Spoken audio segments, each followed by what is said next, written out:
On Christmas Eve, many years ago, I lay quietly in my bed. I did not rustle the sheets. I breathed slowly and silently.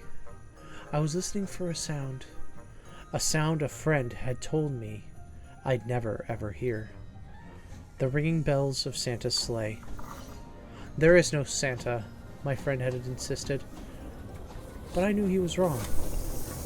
Late that night, I did hear sounds, though not from ringing bells.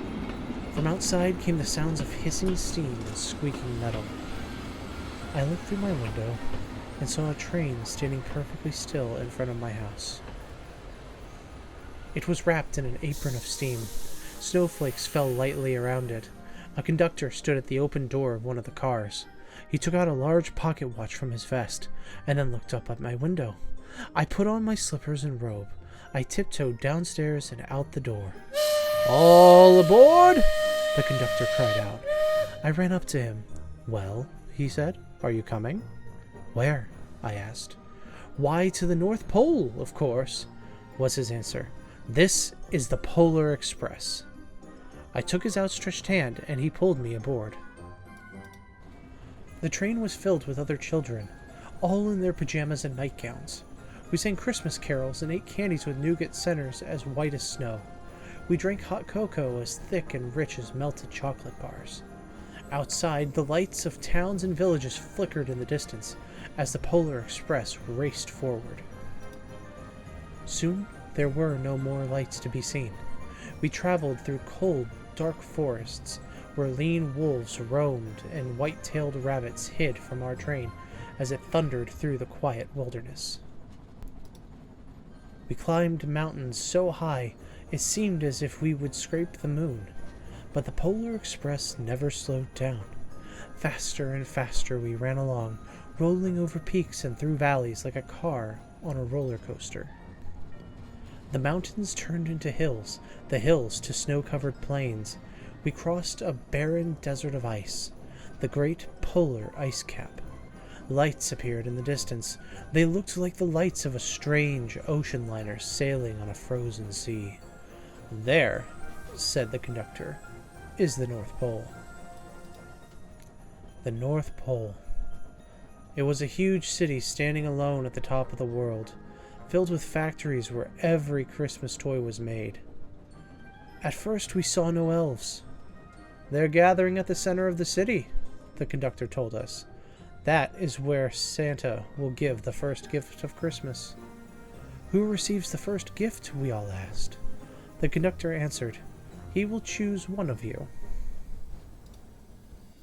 "Look!" shouted one of the children. "The elves!"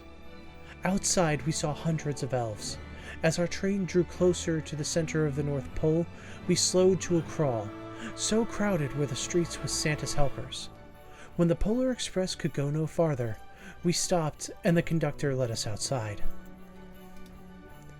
We pressed through the crowd to the edge of a large open circle. In front of us stood Santa's sleigh. The reindeer were excited. They pranced and paced, ringing the silver sleigh bells that hung from their harnesses. It was a magical sound, like nothing I'd ever heard. Across the circle, the elves moved apart and Santa Claus appeared. The elves cheered wildly. He marched over to us and, pointing to me, said, "Let's have this fellow here." He jumped into his sleigh. The conductor handed me up. I sat on Santa's knee and he asked, "Now, what would you like for Christmas?" I knew that I could have any gift I could imagine, but the thing I wanted most for Christmas was not inside Santa's giant bag. What I wanted more than anything was one silver bell from Santa's sleigh. When I asked, Santa smiled. Then he gave me a hug and told an elf to cut a bell from a reindeer's harness. The elf tossed it up to Santa. He stood, holding the bell high above him, and called out, "The first gift of Christmas!" A clock struck midnight as the elves roared their approval. Santa handed the bell to me, and I put it in my bathrobe pocket. The conductor helped me down from the sleigh. Santa shouted out the reindeers' names and cracked his whip. His team charged forward and climbed into the air. Santa circled once above us, then disappeared in the cold, dark polar sky. As soon as we were back inside the Polar Express, the other children asked to see the bell. I reached into my pocket, but the only thing I felt was a hole. I had lost the silver bell from Santa Claus's sleigh. "Let's hurry outside and look for it," one of the children said. But the train gave a sudden lurch and started moving. We were on our way home. It broke my heart to lose the bell. When the train reached my house, I sadly left the other children. I stood at my doorway and waved goodbye. The conductor said something from the moving train, but I couldn't hear him. "What?" I yelled out. He cupped his hands around his mouth. "Merry Christmas!" he shouted. The Polar Express let out a loud blast from its whistle and sped away. On Christmas morning, my little sister Sarah and I opened our presents. When it looked as if everything had been unwrapped, Sarah found one last small box under the tree. It had my name on it.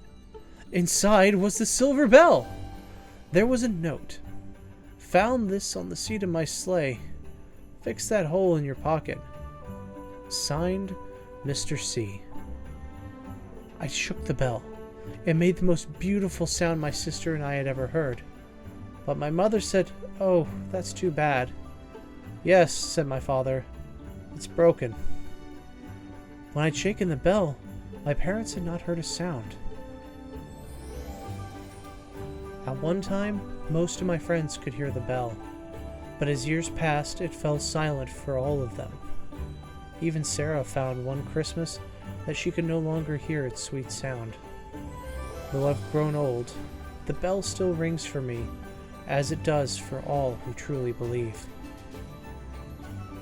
Merry Christmas to you all, and I hope you all have a wonderful, wonderful night.